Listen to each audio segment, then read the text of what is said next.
아이가 태어나지 않는 이 사회의 걱정도 있지만 청년들이나 중고령자들이 일자리가 없는 부분이 지금 이미 우리한테 와 있는 문제, 당면 문제라는 거죠. 황명진입니다. 주제는 청년 한국의 미래로 잡았고요. 우리가 전망하는 청년들이 앞으로 살아나갈 한국의 미래는 어떨까? 인구학적인 측면에서 알아보기로 하겠습니다.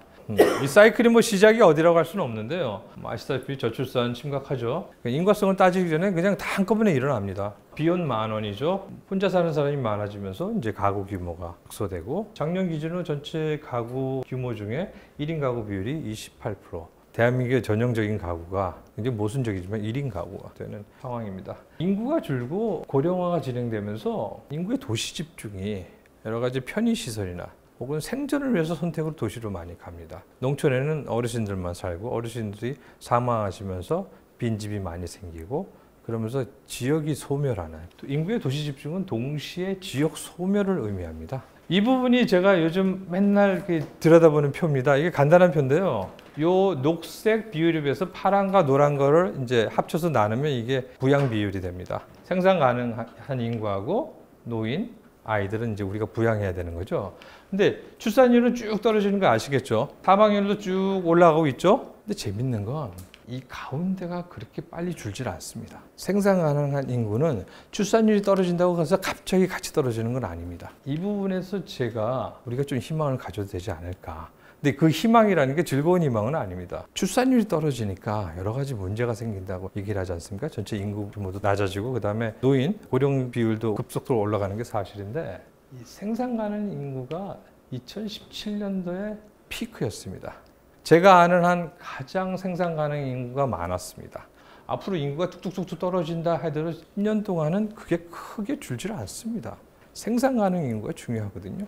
그래서 아이가 태어나지 않는 이 사회의 걱정도 있지만 청년들이나 중고령자들이 일자리가 없는 부분이 지금 이미 우리한테 와 있는 문제, 당면 문제라는 거죠. 근데 이 두 가지는 동시에 올 수가 없습니다.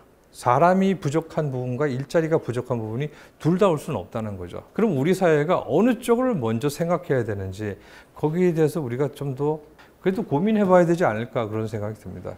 저는 지금 일자리를 우리가 더 생각하는 것이 출산을 고민하는 것보다 더 맞다는 생각이 들고요. 물론 선택할 수 있는 상황이 아닐 수도 있는데 또 하나는 출산이라는 게 우리가 고민해봤자 해결되는 게 아니거든요. 근데 일자리는 좀 다른 얘기지 않습니까? 우리가 일자리를 나눈다든지 아니면 해외 일자리를 발굴한다든지 그건 우리의 노력에 따라서 어느 정도 개선될 여지가 있는 거라는 생각이 듭니다. 지금까지 정책을 한번 보면요. 출산장려 정책, 양성평등 정책, 청년수당 정책 이런 식으로 이제 인구 저출산, 특히 저출산 문제에 대응을 해오고 있습니다. 지난 10수년 동안 우리가 평균 1년에 10조 정도 예산을 투입해서 뭔가 해보려고 노력을 했습니다. 방향이 맞는지 안 맞는지가 늘 고민입니다. 뭔가를 해야 될 것 같아서 하긴 했는데 이게 맞는 방향 우리가 갔는지 아닌지 거기에 대해서는 계속 고민을 하고 있습니다.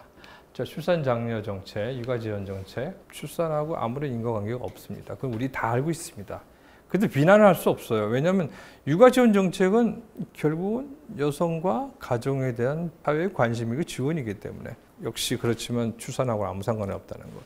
그다음에 양성평등, 워라밸부터 시작해가지고 문화정책, 많은 인권과 그런 정책을 펴죠. 사회를 더 이제 복지국가로 인권이 잘 발현되는 사회로 만드는 건 맞는데 이게 과연 출산과 무슨 상관이 있느냐? 좋은 거니까 상관이 있겠지만 직접적인 상관이 없다는 거고. 그다음에 청년 수당은 제가 말씀드리기가 굉장히 조심스러운 게 우리가 흔히 이제 관념적으로 갖고 있는 사회복지에서는 의존성을 없애서 독립적인 생활을 영위하도록 사람을 지원해 주는 것이 기본적인 사회복지의 목표인데 급여를 주문해 가지고 어린 나이의 청년들이 의존성을 갖게 된다면 이거는 사회복지가 아예 없느니만 못한 상황이 되거든요. 스스로 목적을 위한 행위가 목적을 배신하는 행위가 되기 때문에 청년수당에 대해서는 이게 아마 이제 저 개인적인 의견 같습니다. 굉장히 조심해야 되지 않을까. 물론 청년수당만 하는 게 아니고 청년 인턴제나 여러 가지를 해서 일을 하게 하고 스스로 원하는 걸 찾게 하는 그런 운영의 묘를 많이 살리고 있긴 하지만 청년들한테 숟가락으로 뭔가를 떠먹이는 거에 대해서는 그 청년의 인생을 생각하면 과연 책임감 있는 행동인가, 그것도 정부가 해야 될 행동인가, 그건 좀 고민하고 있습니다. 어쨌든 여러 가지 면에서 저출산이라는 이름으로 거기 대응 정책을 펴고 있는데 인과성이 하나같이 없다는 것이 어려운 점이고, 왜 인과성이 없냐? 결국은 해답이 없다는 거죠. 무슨 행위라든지 출산율을 높일 수는 없는 거고, 그것은 이제 볼프강 로츠가 얘기하는 대로 우린 이미 덫에 빠졌다는 거죠. 우울한 얘기죠. 자, 청년과 미래, 이걸로 제가 마치도록 하겠습니다.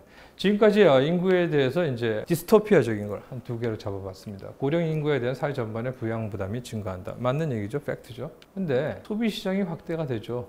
노인 대상 서비스, 특히 의료 쪽, 돌봄 서비스 많이 발전하지 않습니까? 2006년도에 사회 서비스 우리 정부에서 시작하면서 사실 이걸 생각을 했는데 공공 분야에서 자꾸 쥐고 안 놓는 거예요. 이거 정말 블루오션이지 않습니까? 은퇴하신 노인들 재산 관리 누가 합니까? 누군가 해줘야죠. 정부도 국채 많이 발행해서 기업에 돈 많이 빌려주고, 그리고 지자체에 돈 많이 빌려줘가지고 고용도 많이 시키고 해야 되죠. 국채 누가 사요? 부유한 노인들이 사지 않습니까?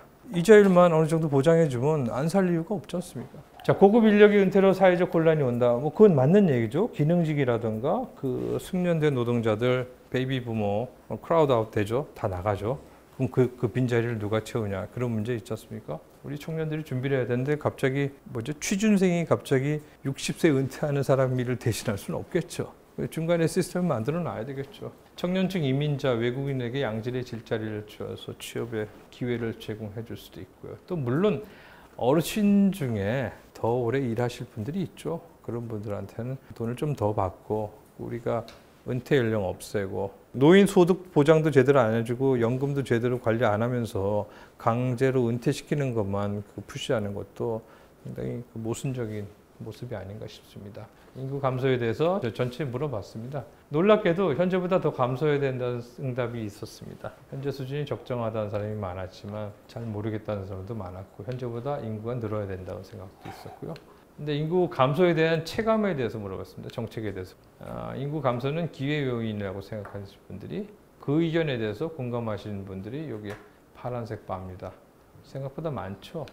물론 인구 감소가 위기 요인이라고 생각하는 사람이 더 많습니다. 그거는 현실적인 고민일 수도 있고, 미디어가 어느 정도 그런 쪽으로 몰아간 것도 있지 않을까 싶은 생각이 듭니다. 앞으로 증가할 산업 중에서는 이제 노인에 관련된 거나 서비스 관련된, 의료 등 관련된 쪽이 비즈니스가 많고요. 전통적으로 간병인이 그렇게 많이 수요가 있다는 게 좀 시사하는 바가 큰 것 같습니다. 보건복지부 출입하시면 아시겠죠. 우리나라는 간병인을 수가에 아직 넣지 않고 있지 않습니까? 이런 부분이 들어가면 아무래도 노인들에 대한 서비스도 늘어나지만 거기에 대한 직업 기회나 아마 대학에서도 가르쳐야 되지 않을까 싶은 생각이 들고요. 지금까지 여러 가지 말씀을 제가 드렸습니다. 감사합니다.